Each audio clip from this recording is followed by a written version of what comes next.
The incompetence coming out of California is stunning, even for California. The show starts now.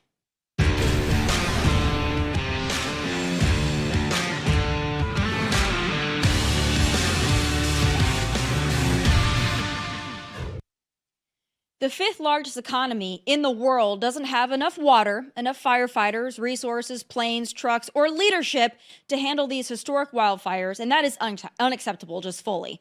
And while LA Mayor Karen Bass is getting a lot of heat and criticism, even from celebrities, it's really Gavin Newsom who should be the most embarrassed. And not just because he's the governor, but because he is so narcissistically tone deaf and blind. He is actually taking this catastrophe as an opportunity to peacock. I mean, you put a camera or really any reflective surface near Gavin and he's all over it. We knew that. He has a taxpayer-subsidized personal photographer, for goodness sakes. But in this crisis of failed leadership, I would think even greasy Gavin Newsom would have the wherewithal to exhibit some humble shame, some tail-tucking, some acceptance and accountability. But oh hell no. He's not just tripling down, he's triple sow-cowing down. I don't know what he's referring to when he talks about the Delta smelt in reservoirs. The reservoirs are completely full, the state reservoirs here in Southern California. That mis and disinformation, I don't think advantages or aids any of us. We do know, though, from reporting here locally that one reservoir that serves the Palisades was not full. And that's exactly what triggered my desire to get the investigation, to understand what was happening with that local reservoir. That was not a state system reservoir, which the president-elect was referring to as it relates to the Delta and somehow connecting the Delta smelt to this fire, which is inexcusable because it's inaccurate, also incomprehensible to anyone that understands water policy in the state.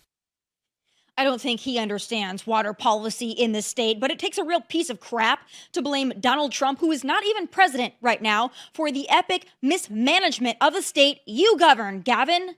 But it doesn't end there, y'all, and neither does Gavin's vanity project known as the Southern California Wildfires. He actually made a webpage to dispel the misinformation, or the facts that make him look bad, rather. But in his tweet, he referred to it as a news site, but it's not a news site at all. Turns out CaliforniaFireFacts.com, yeah, it takes you to Gavin's frickin' website. It's all about him, always. But I'm not done yet, y'all. There's more from this snake. While firefighters and first responders are out risking their lives to save homes and lives, Gavin found time to sit down for a left-wing podcast with Obama bro Jon Favreau. Of course. I want to know the answers. So I'm the governor of California. I want to know the answer. I've got that question. I can't tell you about how many people, what happened. My own team saying what happened. And I want to get the answers. And I'll be candid with you, I wasn't getting straight answers. Yeah. I watched the press conference. I met with some of those leaders. We had my team start talking to local leaders, saying what's going on. Our state, and you weren't getting straight answers from I was local getting leaders. different answers. And so for me, that's not a story. When you start getting different answers, then I'm not getting the actual story. And they're assessing it. And I get that as well. You have to, a little bit of grace, back to the point. We're in this emergency environment and everything else. So I just want to determine the facts. But no one has any patience anymore. In this weaponized, back to the grievance of Trump, everyone else. People, there's immediacy. And lies travel the proverbial world. And it's hard to get the facts out there unless you have the backing of those facts and you can communicate them soberly. And so that's what we're trying to achieve.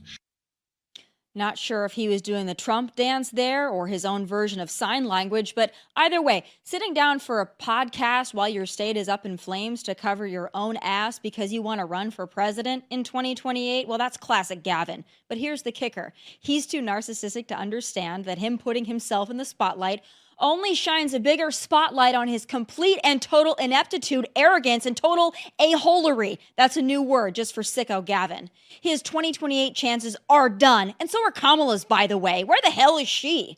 This is her home state and the city that she lives in. A real chance for her to at least feign leadership, and once again, she sets the bar even lower for herself. This is abysmal behavior, and I hope y'all in California and around the country are getting a good look at what happens when you let a state, let alone an entire country, be run top to bottom by Democrats. Joining me now is political commentator and Turning Point USA contributor Jobob. Only needs one name. All right, Jobob, you're in California. You're not in LA. You're in the Orange County area, so thank God that you are safe. But your state is up in flames, and your leadership, well, it's a dumpster fire. Please tell me your response to their response. I'm sure you're even more pissed off than I am, if that's possible. Well, the opening salvo is, unfortunately, watching your entire rant is great to see that people outside of the state are calling out the state's ineptitude, and at the same time very depressing because I do also happen to live here, and I hopefully can flee at some point, but at the same time they're also people want to stay and fight. There are so many different angles to go about this, and I think the main just overarching theme that I think needs to be looked at from the rest of the country is that California is a perfect example of the laboratories of democracies. You've seen the ideas and policies put in place in California, and it's clearly evident and abundant that it hasn't worked. So learn from that and don't do it in whatever state that you happen to live in. Well, I left California in 2020 to get out of the COVID catastrophe that was also horribly mismanaged. And I'm so happy that I left, but I still have a lot of love for Los Angeles and a lot of love for the people that live there. A lot of good people there, even if they don't necessarily agree, think, or vote like I do. I feel for those people that are losing everything, and it's going to take billions and billions of dollars to rebuild. I think that's also interesting to see celebrities start taking some aim at the leadership. Khloe Kardashian taking aim at Mayor Karen Bass, expressing support for the fire chief, but posting that she's really upset with Mayor Karen Bass, who was in Ghana when the fires broke out, by the way. But I'm wondering what you think about some of the celebrity pushback. Maria Shriver also posting something basically saying we had a choice to vote for our mayor. Maybe we picked the wrong one. Not saying that exactly, but I'm summarizing some criticism here. What do you think, Sarah Foster, among others, finally coming out and being like, you know what, maybe we got this wrong? What do you think accounts for that change of heart? Because this isn't the first time California has been mismanaged. Yeah, I think you probably know as well as everybody does, but a lot of celebrities in California, they may exist in the insular liberal bubble that is the Los Angeles or San Francisco Bay Area, and they may have to pretend to go along to get along in the Democrat politics, but at the same time, they're not entirely stupid. I know we can bash on a lot of the different celebrities and how they live their lives and all of that sort of stuff. But at the end of the day, some stuff is just so evident that it can't be ignored. So even your like lefty of the left celebrities, including people on, talk shows on lefty cable news. I don't know if people saw Joe Scarborough of all people is hitting at the administration in California and how poorly of a job that they've been doing, and also the policies that led up to all of this. So at the end of the day, reality bats last, and you can't ignore the things that are going on in front of your face. I think people are starting to see and also starting to get the bravery and courage that it takes to go against their own constituency, liberals in California, and finally say, hey, enough is enough. A lot of the policies that were instituted by these people that we all pretended to like didn't work. So hopefully there's something that triggers in their mind that helps them adjust course accordingly, especially in what's going to be a very, very difficult and arduous rebuilding process. I think you give them too much credit, Jobob, and I'll tell you why. And I talked about this a little earlier on the Will Cain show.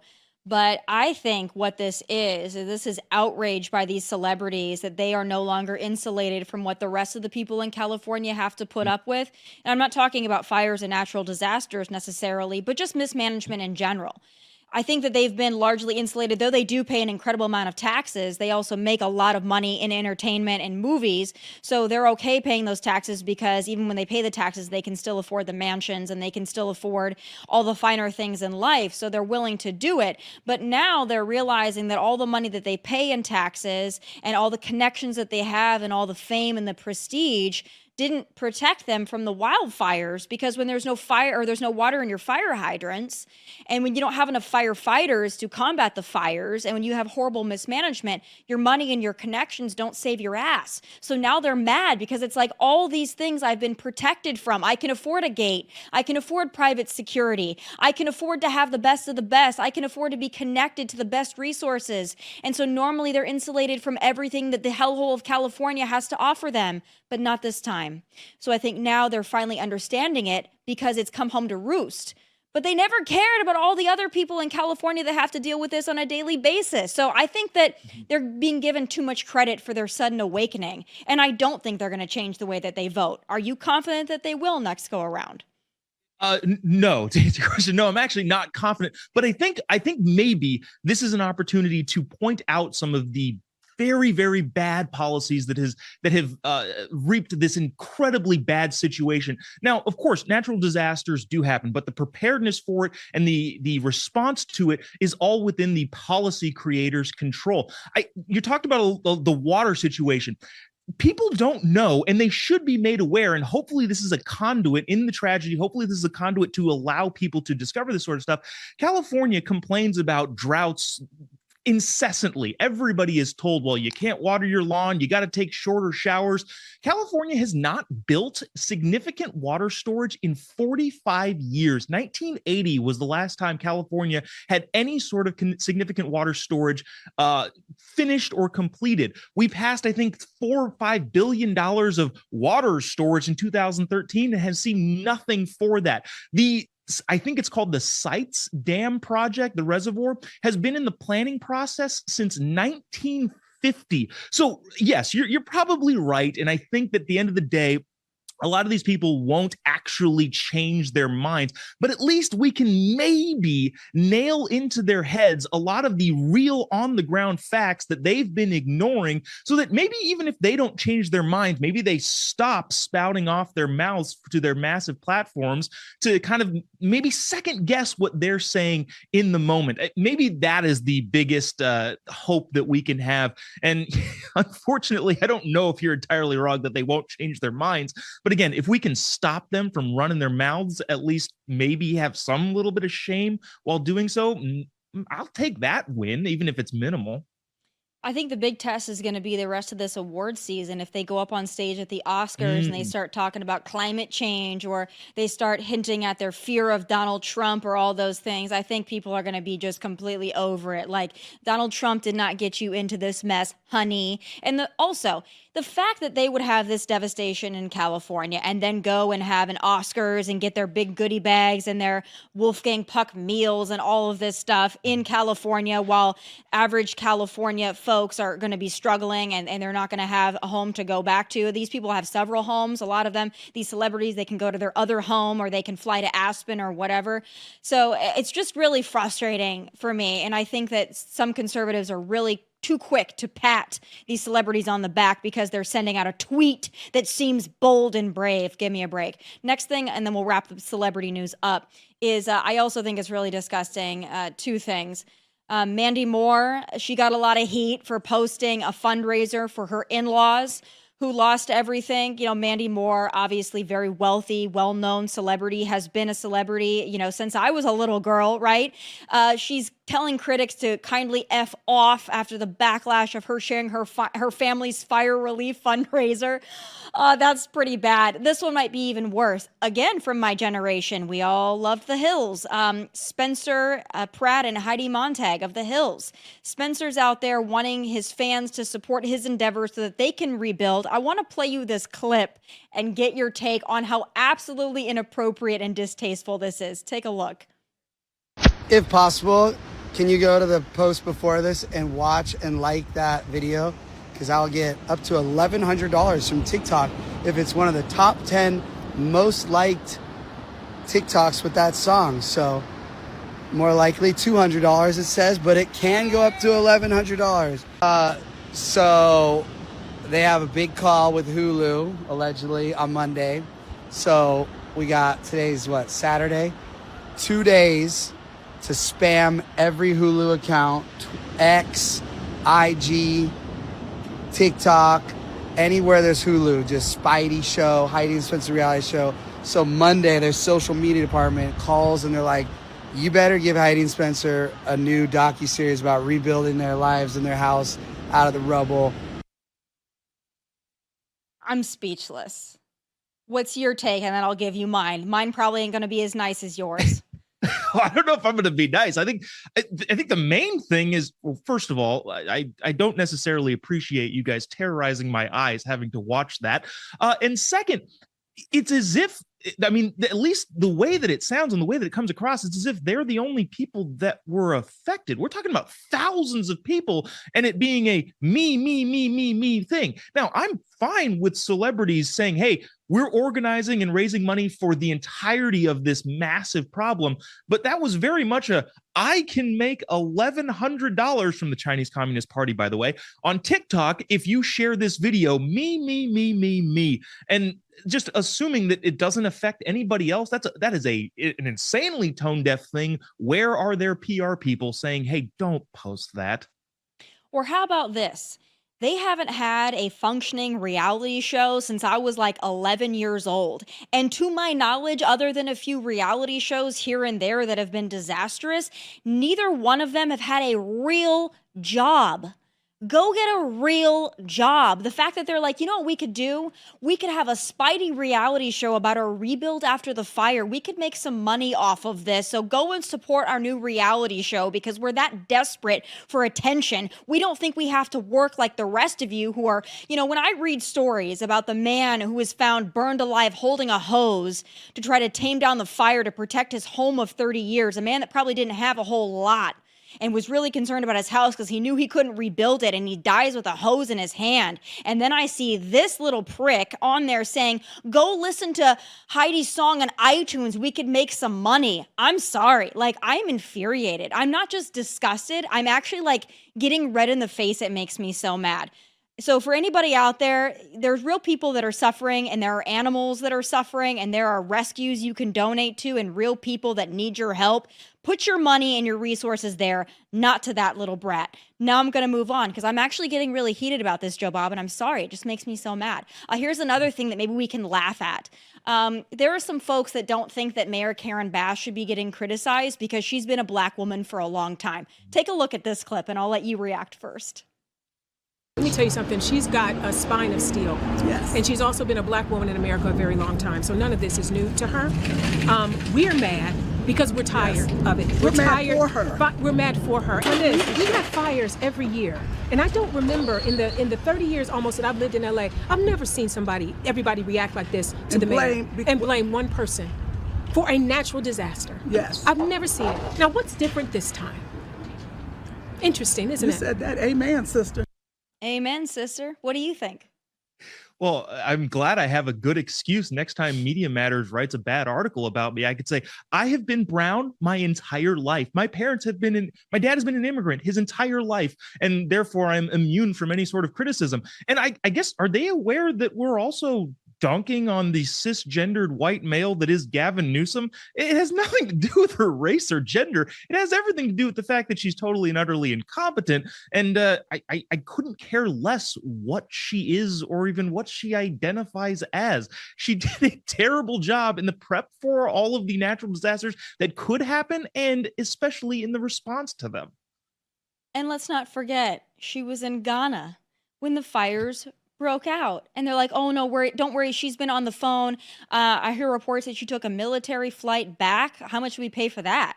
And why is the mayor of Los Angeles in Ghana to go to a presidential inauguration in Ghana? What does that benefit your constituents? I mean, if you want to have international delights, look around California. There's plenty of international delights in California. Most of the world has moved to California. You don't need to look far. You don't need to go overseas or elsewhere, Mayor Karen Dumbass. I'm so glad I left California, but I pray for the people that are still there, including yourself, who are staying there fighting the good fight. I want to move on from all the fire coverage and get your take on some other big news that's happening this week, and that's Senate confirmation hearings. Pete Hegseth, the first one up tomorrow. What do you think is going to come of that? I think the Democrats are going to have to play their cards, I guess, correctly, or at least appropriately. I think John Fetterman, of all people, said it pretty well over the weekend. Maybe it was late last week, that you have to pick and choose your battles. I think they get to make a stand. I'm talking strictly politically here. I think they should approve everybody, but just politically specifically, they get to make one stand on one person. And it's going to be interesting to see who they pick. I don't think it's going to be Pete Hegseth. I think inevitably, or ultimately, I think the Democrats, they are going to not use all of their political firepower on that particular nomination, but I think they're going to do with one person. And if they try to overextend, then we get to, paint them in the picture of, look, they just hate everything Trump does. And they do. But at the same time, you have to understand the politics of DC. And when these Senate confirmation hearings are going on, I think one particular nominee, I don't know who it's going to be, is going to emerge as, okay, so the Democrats are singling out this particular individual and using all of their political willpower there. So I don't necessarily know that Pete Hegseth is going to be that person. And if they do try to make him that person, I think he's a very, very strong candidate and obviously a good communicator. And I just don't think that that's going to turn out well for them. Good, thankfully, by the way. I think that they're probably going to turn their heat on Tulsi Gabbard. I would say her, maybe RFK Jr., but more likely Tulsi. I'd like to see both Tulsi and RFK Jr. get through, but I really hope that they don't take a stand or make the hill they're going to die on be Kash Patel, because I personally think of all the nominees that I think really need to get confirmed and need to get in place, Kash Patel to me is the number one. And him reforming the FBI, to me, that is number one. I would like to see a lot of these other folks obviously get confirmed, a lot of great choices, options. I think they're going to be great. I think they're going to get through easily, but I just hope that Kash Patel, he's the big one for me, because I think that's where a lot of the reform needs to be. And I think that that's what Democrats and deep state warriors are most concerned about. In saying that, what do you think the rest of the week is going to bring? You know, it was New Orleans terrorist attack. Then we've got the California wildfires. Next week is the inauguration. What do you think the next few days are going to bring for us, Jobob? Because I'm tired already, and we're only a few days into 2025. I was going to say what I think is well, I don't even necessarily want to venture a guess. What I hope is nothing. Everything goes smoothly because we're what, 12 days in, 13 days into the new year, and it's already feeling like the world is melting down. Now, a lot of that could be the fact that the media and Democrats are trying to play up the fact that Donald Trump going into office is just going to cause extreme chaos all over the country and all over the world. But at the end of the day, too, stuff does happen. And I hope that more random craziness doesn't continue to happen. I'm very excited for the inauguration. I'm excited for America to chart its new path forward and leave all of the insanity behind. And January 20th couldn't come soon enough. It's going to be a long next 7 days, I'll tell you that. But, we do have Joe Biden's farewell speech, I think, coming up on Wednesday. So that's something that we can look forward to. I cannot wait.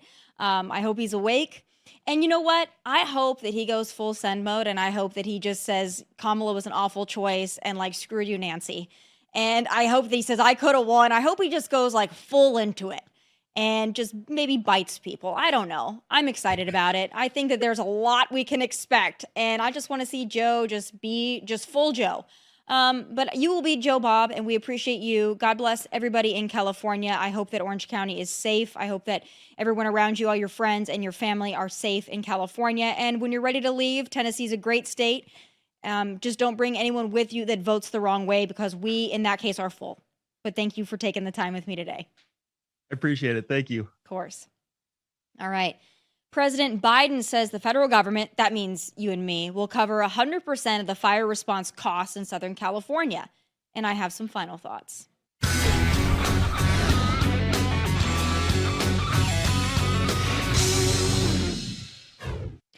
So Joe promised the federal government will cover 100% of the fire response costs in Southern California for the next 6 months, and also wants Congress to step up and a lot more towards it. It's shaping up to be the most expensive disaster in California history, and it's going to take billions upon billions to get that area back to what it was. And while it's very frustrating that our tax dollars will go to pick up the pieces of what many of us see as failed leadership and somewhat preventable total destruction, I think most of us agree that federal help is needed and we want to help. I mean, our money going to help our own country and our own citizens feels like a better use of our money than, the usual. So that's why it really irked me to see Joe, or whoever controls Joe when he's asleep, tweet this out over the weekend as fires were raging and ravaging an American state. Continuing this support for Ukraine is important in its fight for freedom so that the Ukrainian people can secure the just and lasting peace they deserve. And Joe's account isn't just tweeting. He unveiled his final Ukraine aid package of his presidency, and it comes with a price tag of $500 million. Does Joe really think the people who have lost everything in California, or the people still desperate to rebuild in North Carolina, really have the stomach to watch our nation dedicate more to Ukraine? It's going to become increasingly hard for politicians to explain to the American people how we have such little money and resources for Americans in the aftermath of disaster, but we never run out of money for illegal immigrants and Ukraine. What could California or North Carolina do with that $500 million bucks? These will be the longest 7 days of all time. We need Donald Trump. And those are my final thoughts. Please be sure to tune in tomorrow live at 1 p.m. Eastern. Catch full episodes of this show on Fox Nation whenever you want. Please like and subscribe to the YouTube channel at Tomi Lahren is Fearless. From Nashville, God bless and take care. Hey, thanks for watching. If you want more of my hottest takes, must-see conversations, and of course, my final thoughts, click here and make sure you subscribe here so you never miss a beat. I'll be here every weekday, and I hope you'll join me.